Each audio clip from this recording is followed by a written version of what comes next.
నా అనుభవాలు మీతో షేర్ చేసుకుంటున్నాను. డబ్బు ఉంటే ఫ్రెండ్షిప్ కానీ, బంధువులు కానీ, ఎవరైనా కానీ మన దగ్గరికి వస్తారు, మనతో బాగుంటారు. డబ్బు లేకపోతే అన్నీ కట్ అవుతాయి.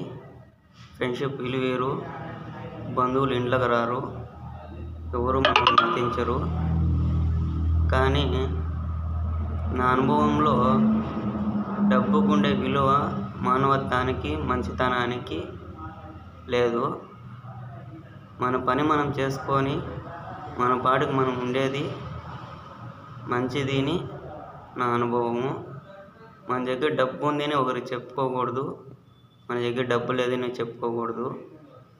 మన పని మనం చేసుకొని మన పాటికి మనం ఉండేది మంచిది అని నా అనుభవం.